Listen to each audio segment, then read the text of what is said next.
everybody, welcome to Growing My Grandpa. Go ahead and hop right into it, I guess. The tutorial. Nice! Alright, let's hop right in then. Week 1. What's waiting for us for week 1? Papers. I excused Adriana during music class today and spoke with her about her recent string of demerits. It was our first time meeting outside of our quarterly evaluation. I believe it went well. I can certainly understand Mrs. Richardson's classroom observations concerning Adriana's emotional state. She was, of course, intensely shy when we first met, as I understand it. She is similarly withdrawn in her classroom activities and only speaks her acts when she absolutely must. Something she simply will not do. Instead of participating in a mandatory group activity, she will sit alone and accept that she will receive a demerit. For the meeting, I read Mrs. Richardson's parent-teacher report, allowing me to estimate some about Adriana's home life.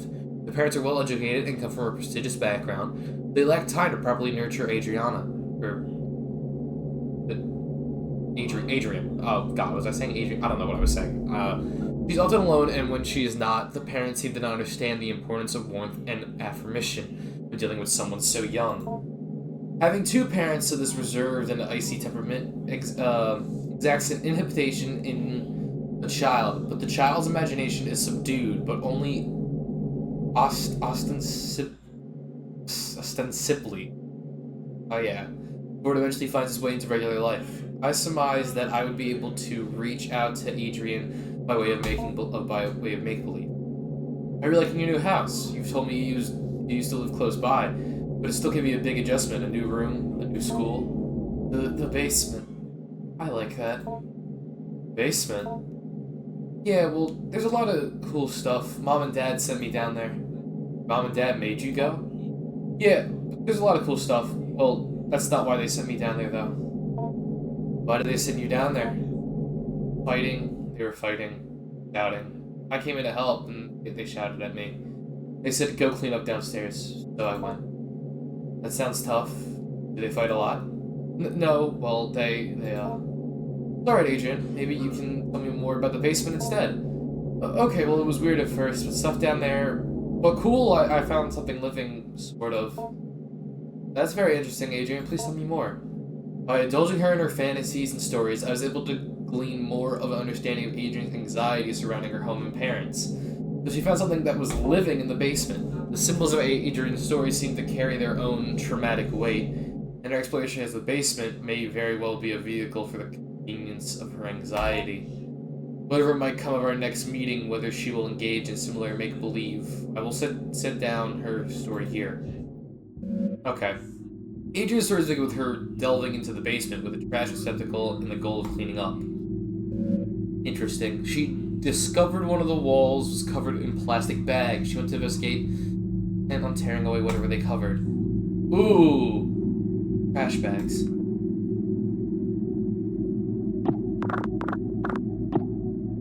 Okay, how do I move what I'm looking at?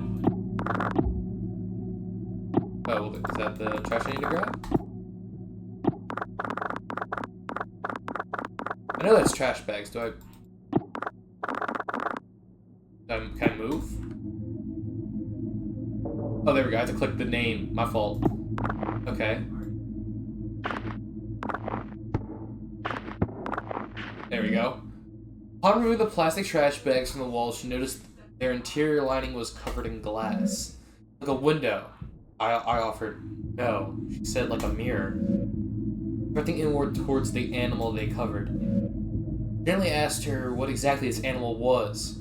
Here's where the material reality of the story took its turn for the and imaginary. Ooh, what the hell is that? Upon her discovery of it, gaze, it grew. Or extended? Its shaggy-haired self. Hair like the fur of a dog, I offered. No, she said. Not the fur of a dog, or the hair on her head. It grew out towards her. Animal's hair, reaching out. It was hard. Standing almost straight. With the hair on a brush, a bristle, I offered. Yes, she said.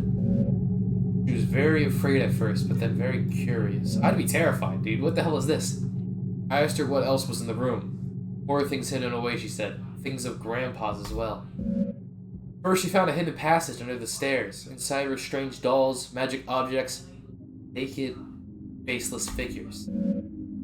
I heard these cryptic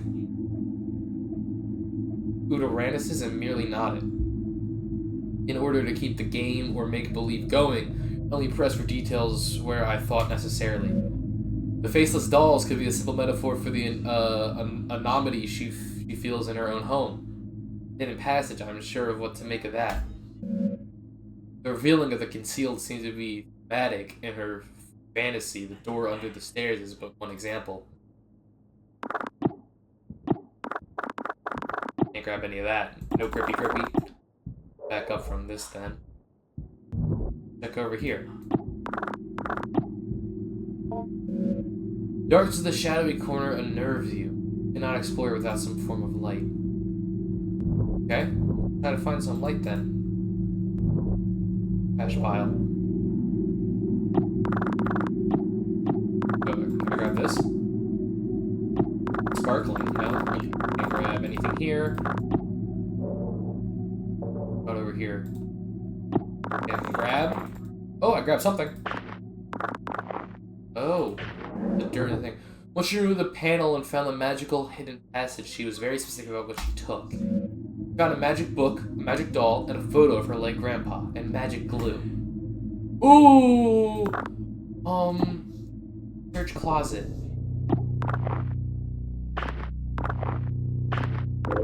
Oh, okay. Is that the magic book? Paper crudely bound together to form a book. Yrden, Steppy, Shaman, and the fearsome Gyrus? I'm terrible at reading. An inventory study in sympathetic magic. Continue. Look, there's our magic glue. All-purpose glue. Okay. A lot of just trash.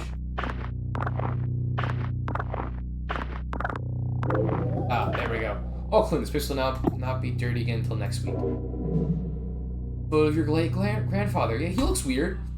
On the reverse side of the photograph, there is more text. Good luck on your trip to the Morales. Stay warm. Your PhD. Make a doll. A slouching doll. Its material is rough and coarse. I turned out to ask what she did with these magical, mysterious materials. Grow Grandpa, she explained plainly. And without missing a beat, she continued on with her story. Feeling this was a potential potent symbol, I stopped her again to ask what she meant. Somewhat puzzled, I did not understand immediately, she explained slowly. Grandpa lives in the cage in the other room. Cage behind the door. They grow people in the cage. The cage, huh? What, Oh, interesting. Do I do anything with this? Do I have an inventory I can look in? What does this say? Hastily written note. Read now.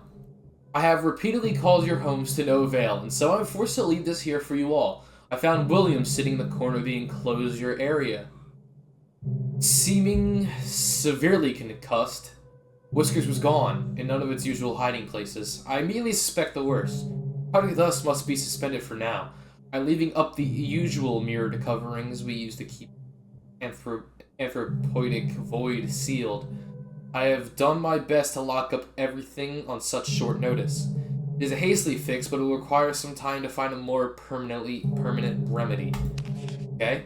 I'm honestly hoping you do not find this note, as I intend to lock the house down too. I tend to race off to you to retrieve your lockbox keys. Don't worry about William's key, it is at the rest of his equipment. It's almost certainly deep within Whiskers now. Deep within Whiskers. I pray you do not enter this room, no matter how it may appear. William cannot be helped. It only being kept alive as a means of continuing tradition of the rest of us. William. I'll say once again, no matter what state you may encounter William in, he cannot be helped. I have sympathy for the young man, I truly do, but I found on his person several photos of his late sister, which would imply certain risks he knew he was taking. Our extant research materials have now become possible liabilities, either criminal or professional in nature, so I've stashed them away. I believe I let you all know how I might do this if you were ever to experience an event such as this. I hope you'll remember what I told you. So long then, Dr. H. Interesting. So they locked away his whiskers then. Enter then. Beyond the door in the room, the cage was hidden, concealed in another cloak inward-facing mirrors. Ooh. Hidden cage aligned with mirrors. It is strange. Poetic. The elaborate fantasies of self-reflection, concealment, captivity. Okay. Check out Starp. Gonna go back. That and grab that. There we go. Open sesame. The cage, she finally cast her spell. But it was confusing. She, fighted at first. Magic doll, magic glue, and the photo of her grandpa. She combined them. Wished very hard. I can only assume in this fantasy that next her wish would come true. Which child's story would it not? I don't anything.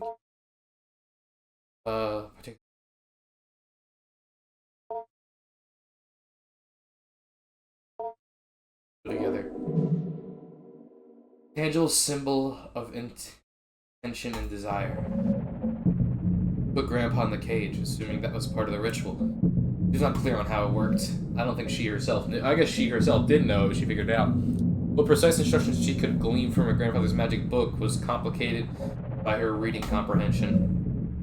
With all her heart that she told me she waited a while for something. Anything to happen. After that time, began to cry. I cried really hard, she said. I wanted Grandpa to be back. I wanted my parents to stop being so mean. And it hurt me. It hurt me wish for Grandpa to come back, for my parents to be different.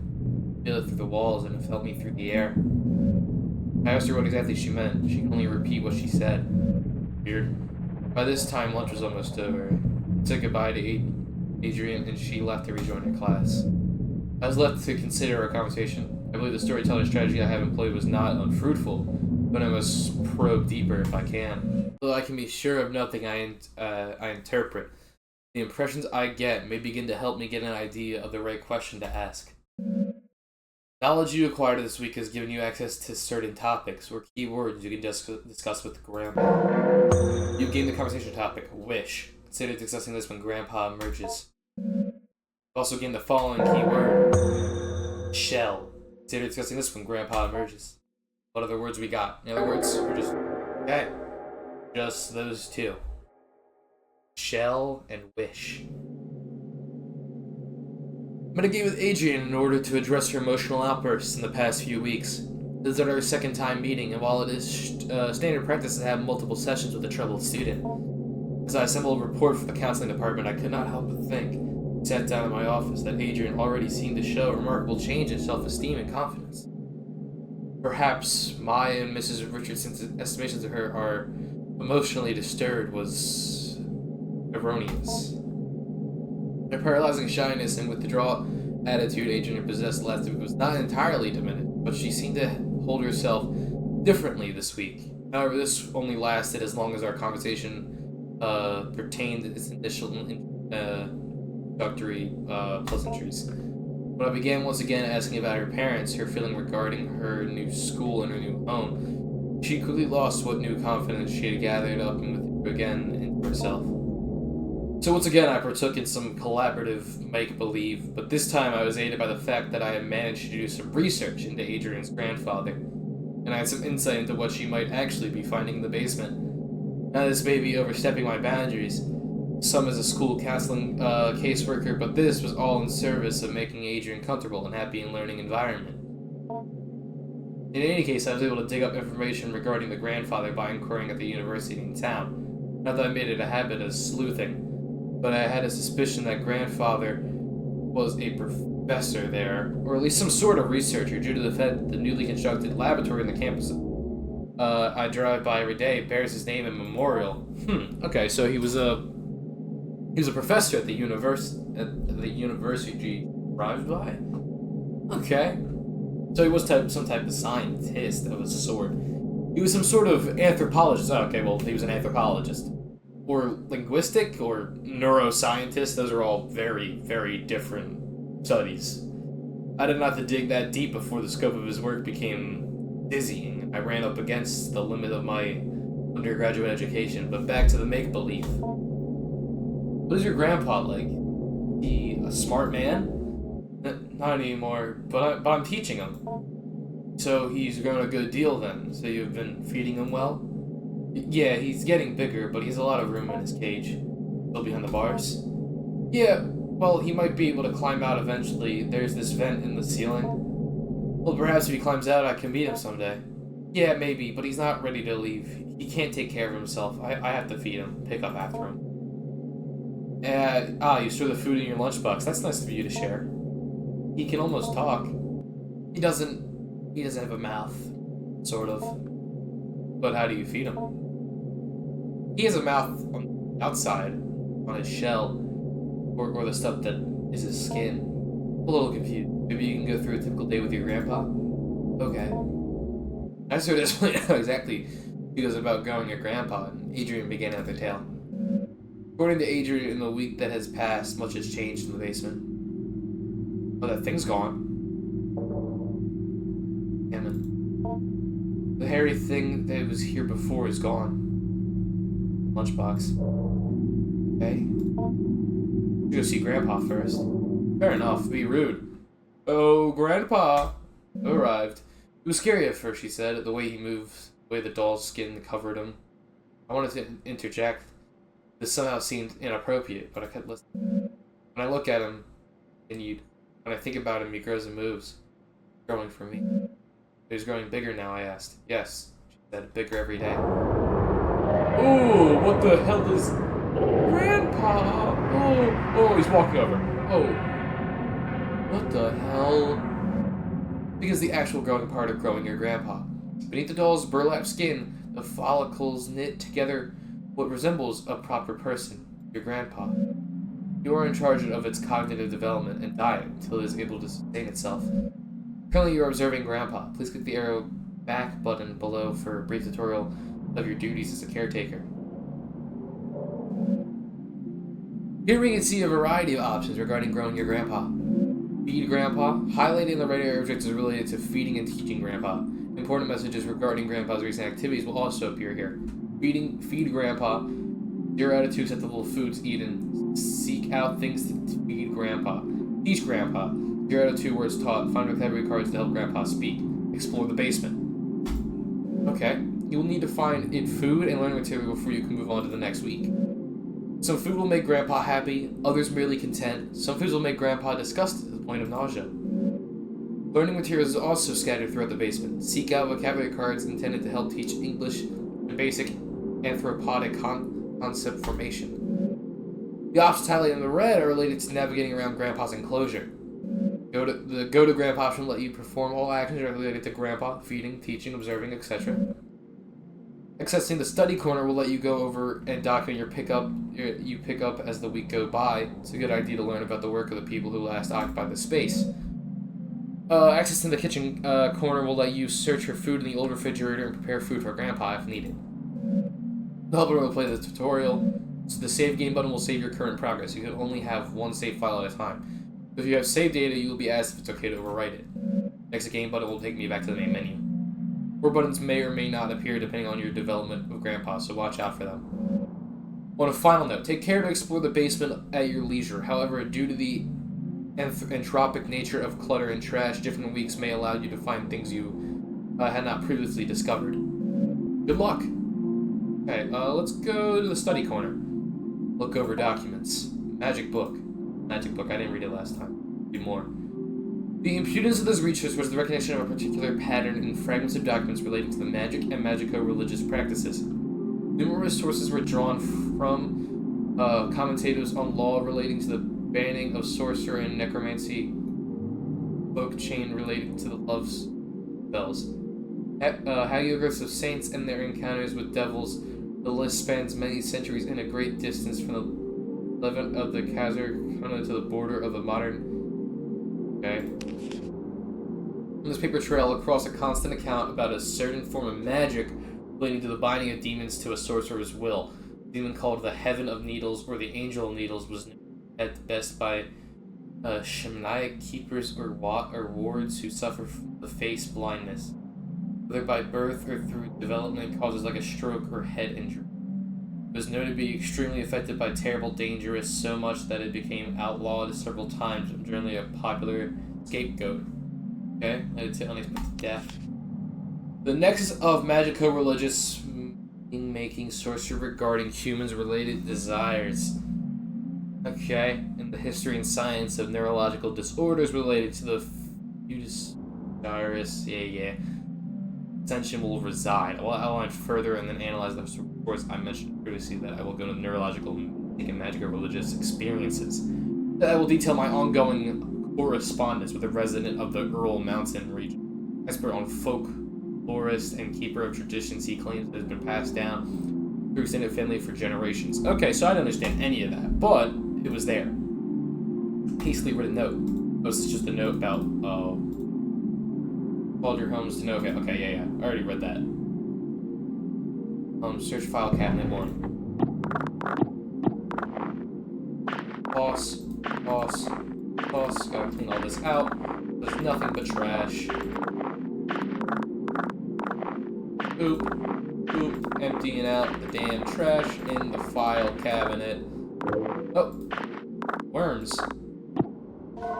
Cashews, not worms. It looks edible. Grandpa might like this. And a note.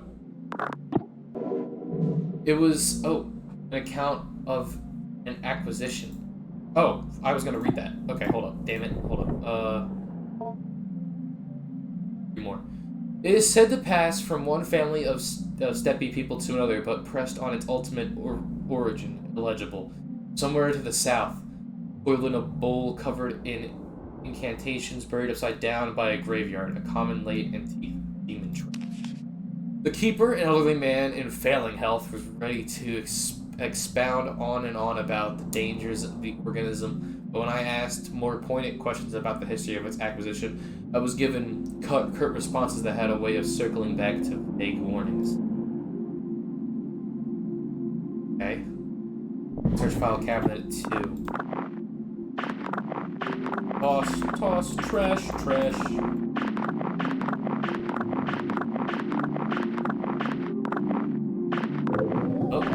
I'll clean this piece. I'll not be here again until next week. Linguistics module, Grandpa. Teach Grandpa this word to read the notes. Okay, that's good. That's probably a good thing to read so he understands that he is Grandpa. File cabinet 3. Any other important words in here?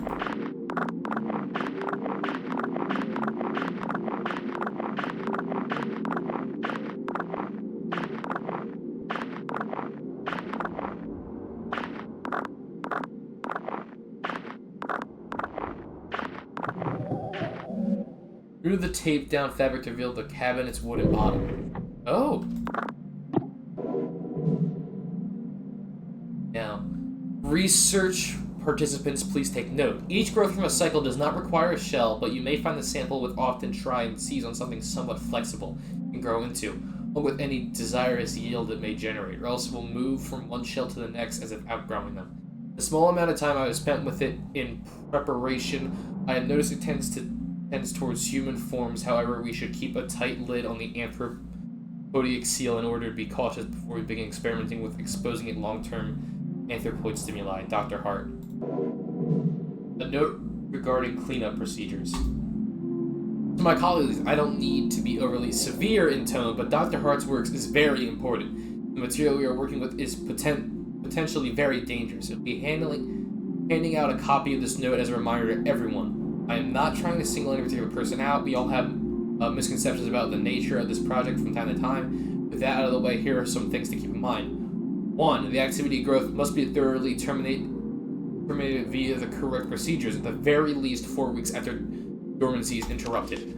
It doesn't matter what you've done or haven't done regarding tests or procedures, or how much the anthropotic vacuum has been disrupted. We are not ready to go beyond 4 weeks at this point. A step-by-step guide of determination has been posted by the enclosure wall. Please do not place the educational posters over this posting. 2. Do not disrupt the anthropotic vacuum without Dr. Hart's prior consultation and approval. In case of any emergency where the vacuum is disrupted, put your equipment and begin the lockdown procedure. Make an extensive note of when and how the breach occurred. 3. If you find the habitat empty, pay Dr. Hart immediately, but do not attempt to speak with anyone else. This thing can get very smart. So you're all well aware from the stories we've heard on acquisition trips.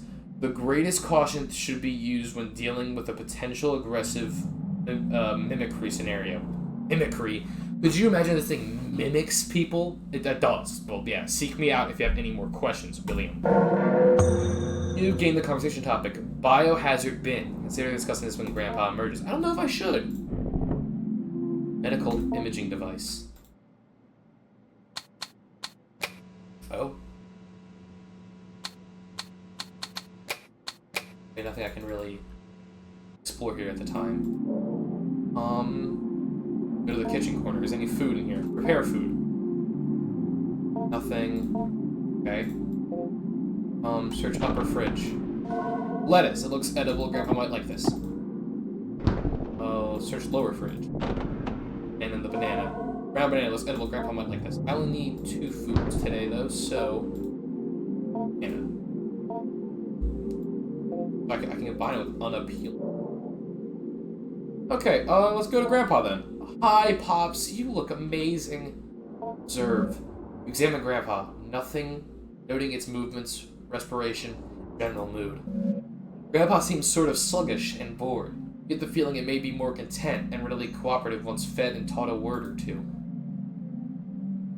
Attempt to communicate. Response. Let's feed Grandpa. Did you view the tutorial before you start? You want to be prompted again? No. You approach the small window. Oh, okay. Oh! Oh, lovely, lovely mouth, Grandpa. If Grandpa is enticed by the smell, click on Grandpa's mouth to feed it. Banana. Enticed? Click on Grandpa's nostrils. The left of it?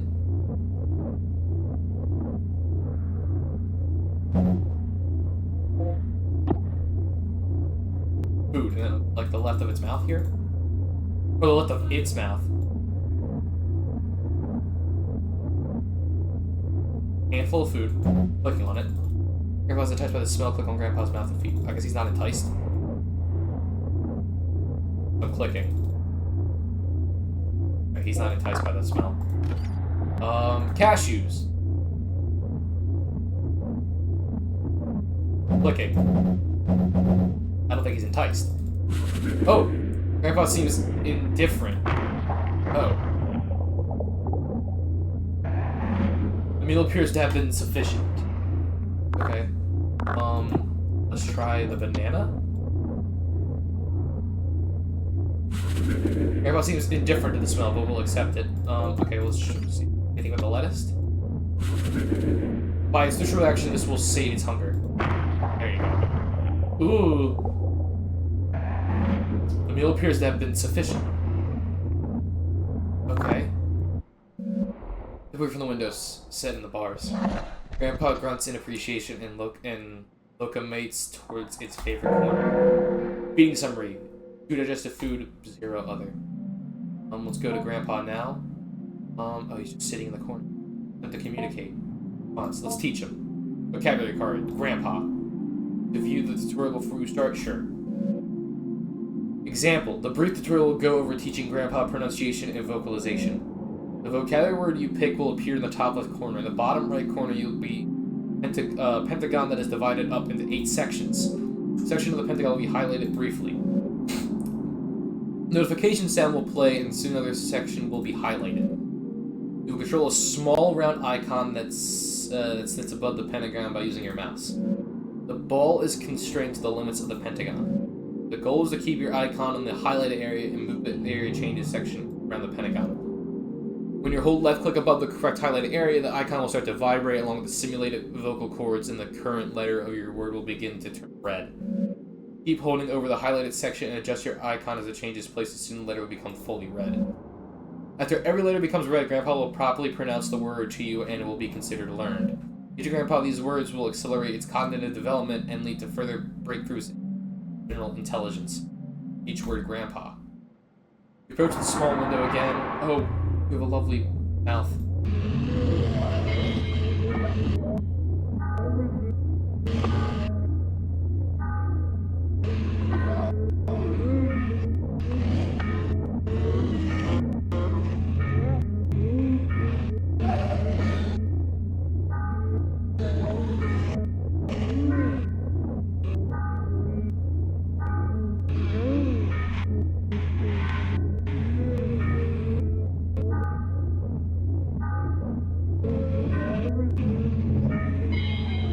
learn, Grandpa. Come on, you will learn, Grandpa. You will learn.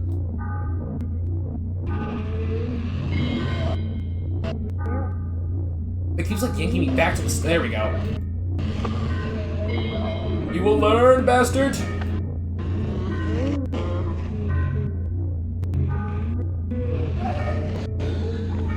Come on. Oh, your mouth is so weird. I don't like it. Okay. Come on. We're getting D done. We're on P. Wrong key. Yep. Come on. Say it. Oh, you pronounce beautifully, Grandpa. There we go. Elegant as always. There we go. Deep within Grandpa, strange membranes phonate confidently. Okay, yeah, you know what? That was good. I'll give you 3 stars out of 5. Having completed the lesson, you take a look at the back of the vocabulary module card and the notes there written by administrators of the past. Grandpa, part of vocabulary visual E81 family. Grandpa pronunciation commence usual trouble with articulation, voice thin/raspy, possibly undeveloped larynx. Module comments see below. We have done several sessions of what we are calling familiar relation simulation. I and a co-researcher sit in chairs opposite to the enclosure. We are wearing the usual masks, and we begin to act out a scene, mostly through improvisation that might roughly resemble a kitchen table conversation between an immediate family. So they act out like they're in a play for it. Repeated trials would reveal although our simulated conversations was purposely vague and unspecific regarding persons and identities, we would only address each other as brother, father, sister, etc., etc. It soon became apparent the encoded information and associations we constantly drawn upon when hearing and speaking these words were being picked up on by Whiskers and its psi-type field of reception/interpretation of brain/mind and somatic content. My co-researcher William noticed this is a simulation where Whiskers was given a role as a sister and he as a brother. I was the father. Whiskers began responding to a certain prompt, unusual specifically, as well as general patterns and timbre of speech that continued. Let's see. As soon as the session ended and we left the enclosure area, William let me know that Whiskers was almost certainly drawing from encoded memories of his sister. Wait, Whiskers? Oh, was Whiskers? Dude, Whiskers might have been that hairy thing we saw at the beginning. Psi-type field taking existence of neuro. We do not have at the site. Currently, we only have less precise portable equipment. However, our experiences so far are eerily in line with folk knowledge and folk explanations regarding the being access to desires. We begin to infer it had access to certain proportions of the limbic system, the ventral temporal cortex. Step away from the bars and store the module card at the documented table. Okay, we need to teach Grandpa one more word. Interesting. For the rest of the base. Trash pile. Bulbous growth. Something appears to be growing from the wall. You take a closer look. Ooh, a pulsating sac. Slime member that its skin seems to contain something. Might be able to be opened with a blade. Examine the trash pile. Oh. Hello. Linguistic module. Okay, we can teach Grandpa hello. I feel like that'd be a nice word to do.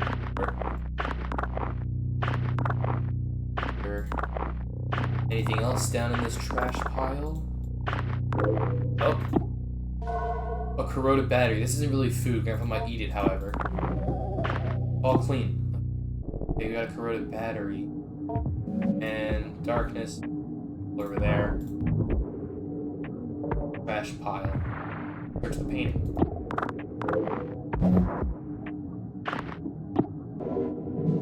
A folder full of radioactive. I can put those in the thing. Ooh, okay. Search the trash pile. Okay. Tossing out the trash. Ooh, what did I find? Fiberglass insulation. This isn't really food, but Grandpa may eat it. Okay, I can always combine that with food and such. Oh, clean. This space will not be dirty again until next week. Okay. Let's not talk about the painting. Examine. Slashing under the weight of anything. I don't think they're gonna be in. Oh, I spoke too soon. Blueberries. Okay, yeah. Got here. Okay, an account of an acquisition. Let's read this now. Before we begin, he had us all cover our faces completely. An earthenware pot was legible, and on the inside, as we stole brief glances as if we could see the interior, was inlaid with mirrors. The legible gave small pieces of dough, spoiled food, chicken, legible 10. The keeper gestured towards the small bag where the food composed and told us to be careful not to feed it any meat. I asked if the rotting food was enough to sustain it, how it might get nutrients from any of it. The keeper regarded me seriously and said it did not matter what it was fed, that the thing itself was what mattered. The act of feeding flesh is another act, however. He then gave me another series of grave warnings regarding not keeping any animal-delivered food when I might be keeping. So we can't feed it flesh. What happens if we feed it flesh? I guess it gets a taste for it. And I guess we're cooked. Sealed. Okay. I'm gonna keep this trash pile. I don't think I'll find anything in here, but if we do...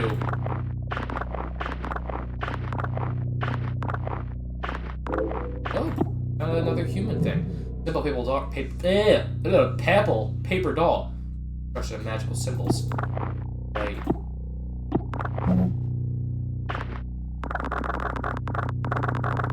There we go. There we go, cleaned out. Okay, let's head back into Grandpa's room. Nothing. Alright, let's teach vocabulary words. Hello. There's a small window, jail bars. Oh, lovely smile, Gramps.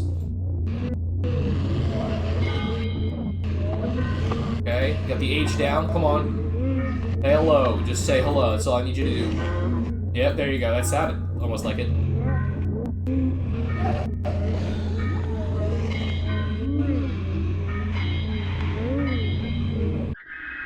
Deeper than Grandpa, strange memories. Okay, that was easy. Hello was a lot easier than Grandpa. Okay, you know what? Close enough. I'll allow it. Having completed the lesson, you take a look at the back of the vocabulary module card and note Great Administrators of the Past. Hello, part of the vocabulary module A2, Conversational Basics. General pronunciation comments, sloppy articulation. Module comments, see below. You're already encountering some difficulty as Whisker's subjective is so much determined by a diverse and dynamic array of influence. Attempts to mimic the thoughts and desires it passively interprets.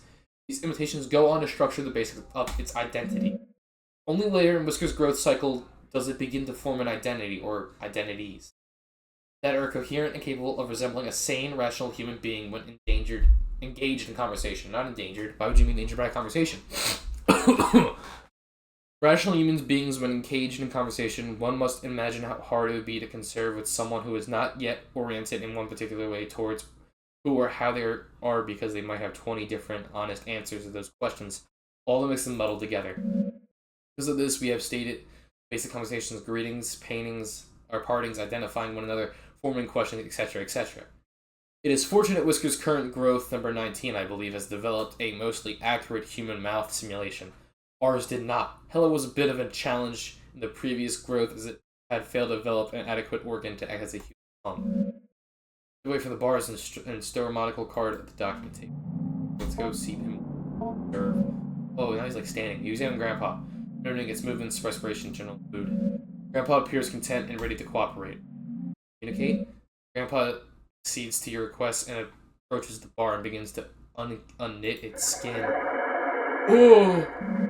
The inner Grandpa, though still not fully formed, it may be fruitful to speak with it. Respond. Oh! Oh, Grandpa. Ask about wish. Ask about Grandpa's shell. About wish. Ooh! With a great deal of effort, Grandpa gurgles fragmented thoughts through its ill-formed lips.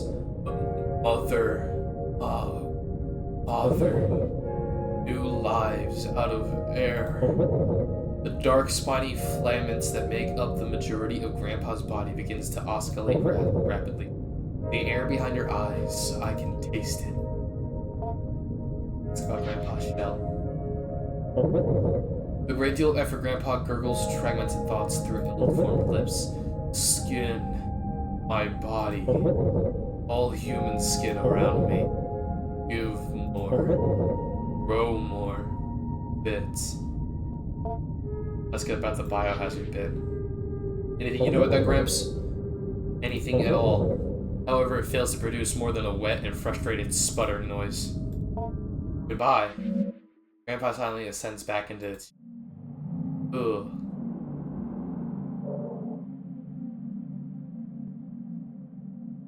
Okay. Let's go ahead.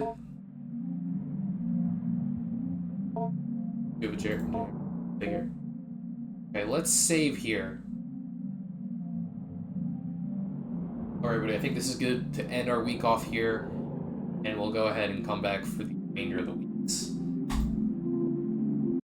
Alright, everybody, that was the first part of Grandma and Grandpa. I hope you enjoyed those first 2 weeks. Anyway, I'll see you all next time. Have a good night and morning when you're watching this.